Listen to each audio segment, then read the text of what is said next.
Well, I'm close to crazy. So am I. Yeah. We had a possibility to ask our listeners to send us some questions. We talk about these questions later. So first of all, it's a pleasure having you here tonight.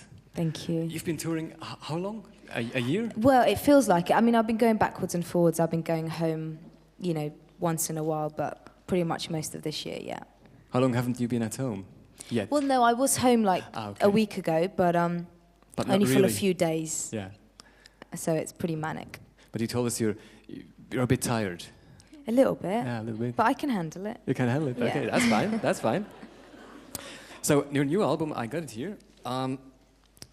That's that one, the Snowing album. It's a kind of a retrospective. So normally musicians do a retrospective when they're 60.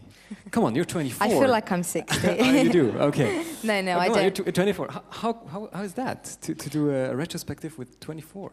It just felt like the right time to look back at the work that I've done so far.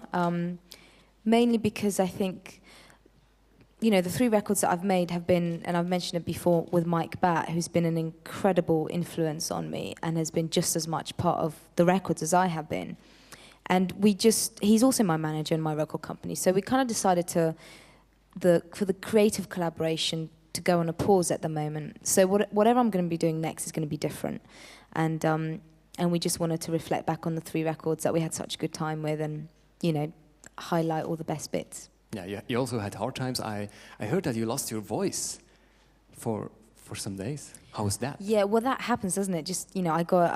for you, it's the only thing you have. It's not nice. It's not nice. I just had a cold.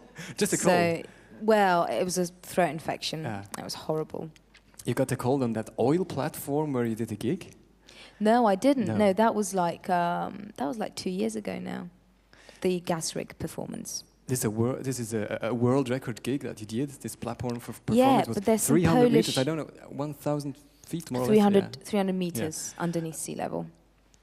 And how is it down there? I think we all never have the chance to go to a place like that. Well, it's basically a building at the bottom of the ocean, and it took about 8 minutes in the lift to get down there, which was amazing. 8 minutes? 8 minutes, yeah, in the lift. Whoa. I know. And there was just, in that lift, there was about, I think, 40 people at the bottom of the gas rig, because there was an audience, there was me and my band and the crew, but the lift fit only 5 people. So if there'd been an emergency, we would have had to gone up the stairs, which probably would have taken days. So you had an emergency plan down there? Yeah, there was lots of emergency plans. Lots of emergency plans. I had to train for about 2 days beforehand. What did you have to train? I had to train to be able to get out of a helicopter that lands in the sea. So that was just to get out to the gas rig. Crazy gig. A little bit, but I loved it. I can tell my grandkids about it. Yeah, definitely. So people who could get a ticket for this show, they sent us some questions. So I took some of them. First question from a woman called Miriam Schenk. Miriam, are you here? Oh, they're here. Hello. She is, yeah. She wrote us playing your own music night by night all around the world. Miriam wants to know if sometimes you are a bit tired of playing all your songs, all your music every night. I don't really get tired of playing the music because, when you I suppose when your music becomes successful, you end up doing a lot of promo for it and lots of interviews, and I kind of get tired of that. And so... Oh, I'm sorry. Sorry. No, it's all right. I won't waste your time for too long. Don't worry, it's fine. But 10 minutes, if that's fine for playing the music is kind of like, you finally get to, sing your tunes and do what you're paid for. So I love performing. Never tired of 9 million bicycles? No, not really, because I don't get to do it as much as people think. Oh, but I heard that there is a mistake in the song, and you had a fight with a scientist. What's the problem? I did. Well, this scientist, he wrote in a very serious paper in England, because he had an issue with the fact that in the second verse, I say we're 12 billion light years from the edge, and I'm talking about the size of the universe. And then I say, that's a guess, no one can ever say if it's true. And that's wrong. No, it's not wrong, but he had a problem with the fact that it's a guess and that no one can ever say it's true, because it meant that his profession is then a joke.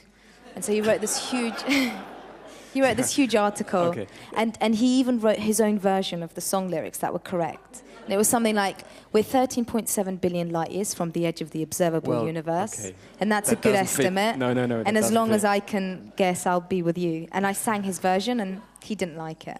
So, you don't change the lyrics. No. Please, don't. So, next question from Susan Helbling. Are you here? Hi, Suzanne. I don't know, maybe per email. She wants to know, how is your relationship to your native country, Georgia?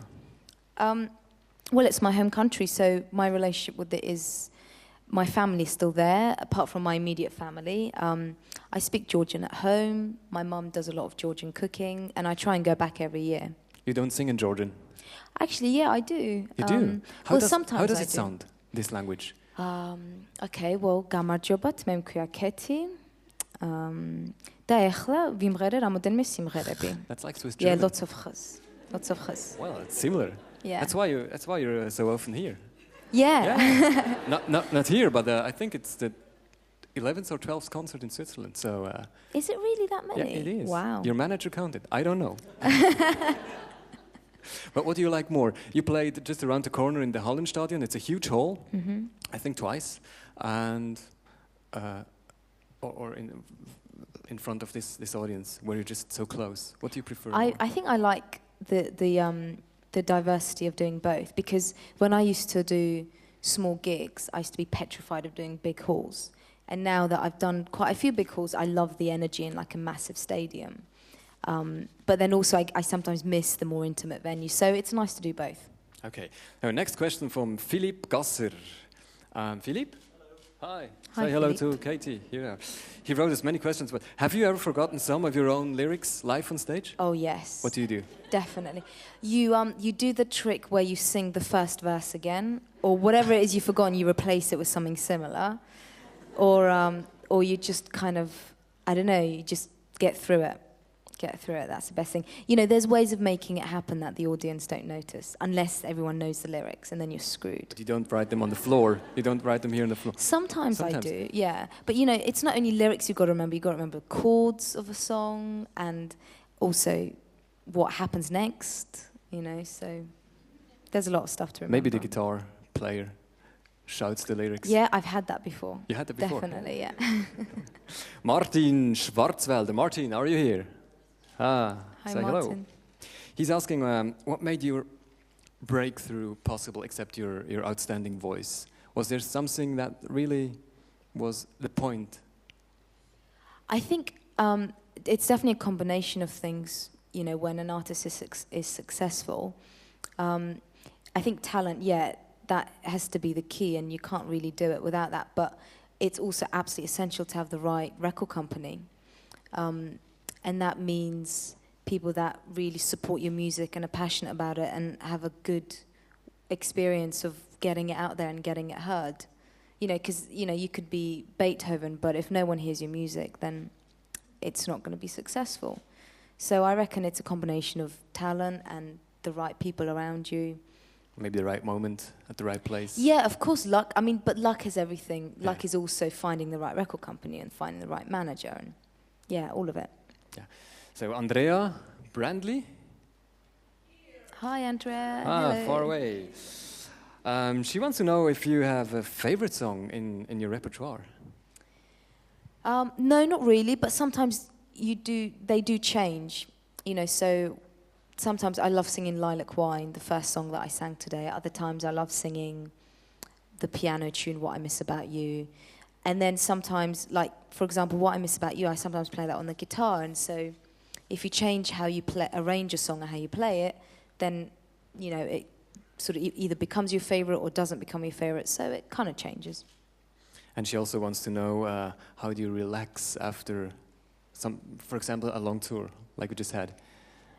You just have to sort of, I don't know, just not think about anything, and I heard you it's don't pretty really, difficult to relax. I heard you don't really after a tour. relax. You're a pretty crazy girl in your spare time. You you play on oil platforms, but you fly an airplane by your own? Well, I've only had one lesson, so okay. I wouldn't let myself fly a At least that's more than I had. So. All right. But you do skydiving. Yeah, I try Parachute. to when I get a chance, definitely. Yeah, that's so different to your calm and easy and fragile songs. That's I a gap suppose, between. Yeah, I mean, but you know, I think it's nice to have different experiences. You know, so a lot of my music is quite calm, but I like to go a bit mad, you know, when I'm at home. So, always close to crazy in your spare time. Yeah. What's the next crazy project you want to do? I want to go scuba diving in the Arctic Circle. In the Arctic? Why don't you go to Egypt? It's Well, I've already done that. you've done that before, okay. No, it's they do incredible expeditions there. You obviously go diving with a dry suit. Yeah, of course. So, but speaking about the cold around us, Christmas is near, it's cold outside, and we were thinking at the radio station, what can we do to feel a bit more comfortable? So we already had your concert, that's the beginning, but we have to do more. So we started a knitting project.